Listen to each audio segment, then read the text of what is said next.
बाबा कहते हैं मेरी आंखें तो पहरेदार हैं, और गुरुदेव कहते हैं मेरी आंखें तुम्हारी भी आंखें हो जाएं।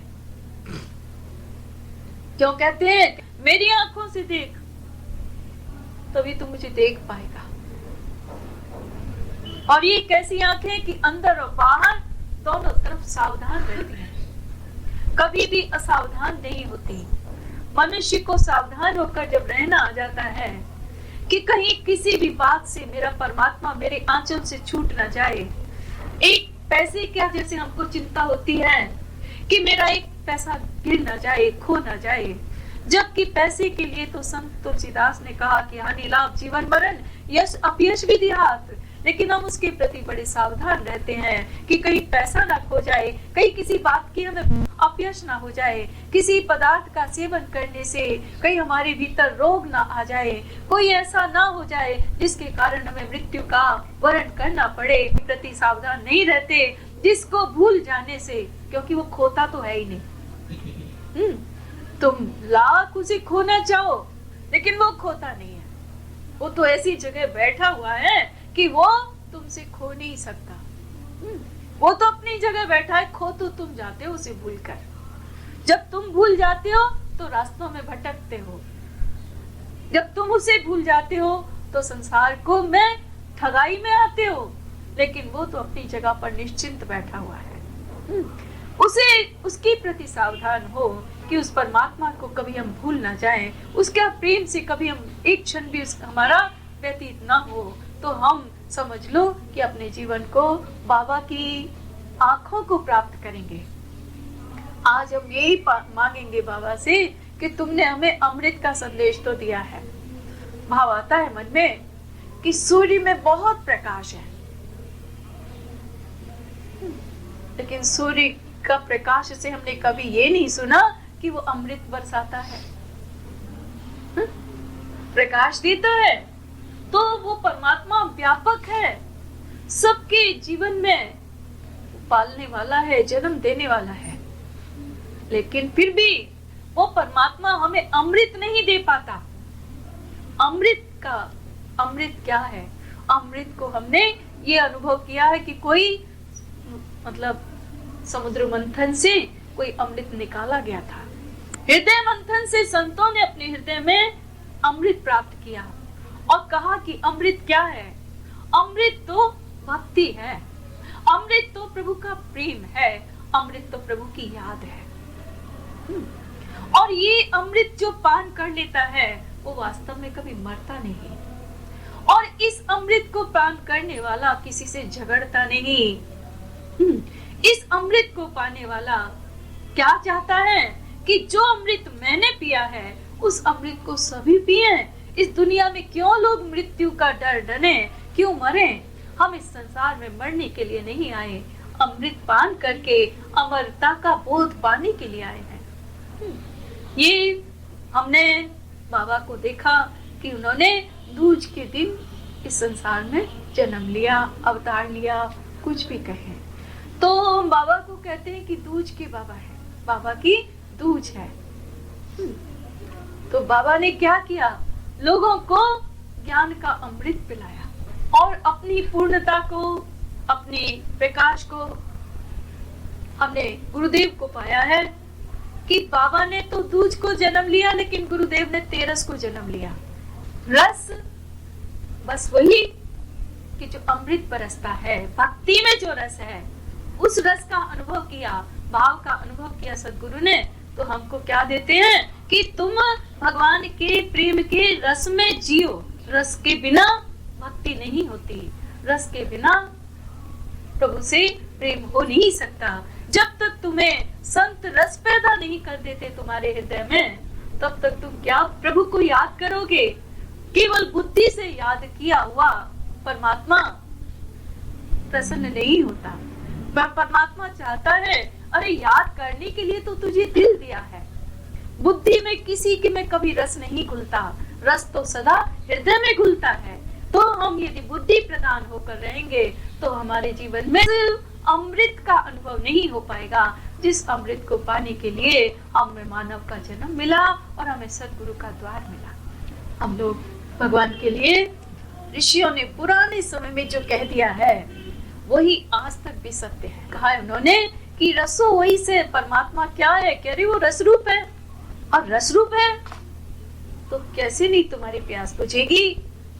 या तो तुम पीते नहीं हो, और या फिर यही अवस्था है हमारी कि उस पीने के बाद भी उसका मूल्य नहीं जानते। हमने बचपन में सुनी थी एक कहानी कि एक बालक दुकान पर तेल लेने के लिए गया, 2 पैसे का तेल लिया, गिलास भर गया। उसने कहा भाई अभी तो और तेल बचा हुआ है, इस तेल को और ले लो। उसने कहा अच्छा ठीक है। गिलास को उलट दिया। पहले जमाने में पीछे की तरफ भी कटोरी होती थी ना, गिलास में उलट दिया। मूल्य नहीं जानता कि थोड़े के लिए और ज्यादा को खो रहा है। और यही अवस्था हमारी हो रही है कि हम थोड़े के लिए ज्यादा का मूल्य नहीं कर पा रहे। उस परमात्मा का मूल्य करें, उस परमपिता परमात्मा की यादों का मूल्य करें, सदगुरु की वाणी का मूल्य करें, तो हमारे जीवन में अवश्य परमात्मा याद रहेगा। प्रभु को हम कभी भूल नहीं पाएंगे। रस में परमात्मा को याद करना है, क्योंकि वो रस हो वही से है। पहले तो लोग कहते थे कि भाई देखो हमने बहुत भजन सुने कि तुम्हें एक छोटी सी यात्रा पर यदि जाना हो तो तुम अपने लिए परोसा रखकर भोजन बना कर लेकर जाया करते हो, पूरा प्रबंध करके जाते हो। यदि थोड़ी छोटी यात्रा पर जाना हो तो उस बड़ी यात्रा के लिए क्या कर रहे हो।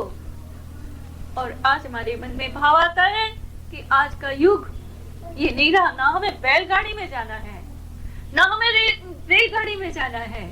हमें तो गुरु नानक ने कहा सदगुरु नाम जहाज है, चढ़े सो उतरे पार। हमें तो सदगुरु का दिया हुआ नाम मिला है, सदगुरु के चरण रूपी जहाज मिले हैं। चढ़ने की तैयारी करनी है, सवार होने की तैयारी करनी है। वो बाबा, वो गुरुदेव हमारे लिए बाड़े फैलाए हुए और ये प्रतीक्षा करते हैं कि आओ और मेरी गोद में आओ और तुम अपने जीवन में सदा सदा मोद पाओ। हर तरह की खुशी के लिए बाबा हमें देने के लिए तैयार हैं। जैसे कि अभी पहले बतलाया था कि किसी ने कहा मेरा मकान ही नहीं बनता, गढ़ नहीं बन पा रहा। बाबा ने कहा कि बना नक्शा, पैर रख दिया और उसका गढ़ बनकर तैयार हो गया। गांव में जो घर बनते हैं उनको गढ़ कहते हैं ना। तो इस प्रकार से ही बाबा आज भी तुम्हारे ऊपर कृपा करने को तैयार है।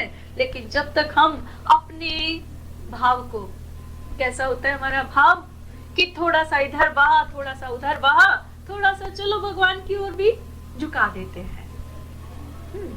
थोड़ा थोड़ा करके भी अगर झुकाते हैं तब भी वो लेता तो है पर देर लगती है।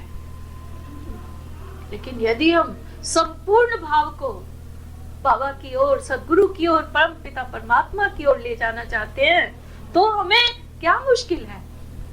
मुश्किल नहीं है, बस मुश्किल है अपने मन के संशय की, अपने मन के भ्रम की कि फिर हमारे घर का क्या होगा, हमारे जीवन का क्या होगा। ये कौन कहता है कि तुम घर में का कुछ नहीं करना, घर में झाड़ू लगाना, कॉपियों की तरह लगाना, याद करती जाना परम पिता परमात्मा को, भूल नहीं जाना झाड़ू लगाते हुए, ये भूल नहीं जाना कि मैं भगवान की हूँ। भोजन बनाना, लेकिन बनाते समय भूल नहीं जाना कि मैं भगवान की हूँ। और किसी से यदि तुम्हें झगड़ना भी पड़े तो वहां पर भी भूल नहीं जाना कि मैं तो परमात्मा की हूँ। तुम्हारी अपनी गरिमा के अनुकूल तुम बाबा की शरण में बैठे हो, हम लोग बाबा की शरण में बैठे हैं। अपनी गरिमा के अनुकूल हमको यदि अपना जीवन व्यतीत करना आए तो हमारा अमृत, हमारा भाव बाबा के चरणों में समर्पित होकर दिन प्रतिदिन दिन दूना रात चौगुना बढ़ेगा। और ये बढ़ने के लिए ही दूज का चांद होता है। दूज का चांद घटता नहीं, बढ़ता चला जाता है। और दूज के चांद का, आज के दूज के चांद का दर्शन का बड़ा महत्व है। मालूम है किसी को? थोड़ी सी देर को दर्शन देगा, इसके बाद आसमान में खो जाएगा। ऐसे ही हम देखते हैं कि ऐसे संत बहुत कम मिलते हैं जिनके जीवन में सच्चा त्याग हो, जिनके जीवन में सच्ची तपस्या हो और जिनके जीवन में सच्ची सिद्धि हो और सच्चा ज्ञान हो। ऐसे संत बहुत कम मिलते हैं। हमारा सौभाग्य कि हमने बाबा का द्वार पाया है और हमें निर्भय होकर उसकी शरण में बैठे हुए हैं और उन्हें याद करते हुए हमें ये विश्वास होता है कि बाबा तेरी याद में आज हमने यदि थोड़ा सा भी समय बिताया है तो ये हमारा समय अमर हो जाएगा। इस समय का हमें क्या मूल्य मिलेगा? तो गुरुदेव ने कहा समय माने समय, जो परमात्मा में हो गया समय तो उसी का है।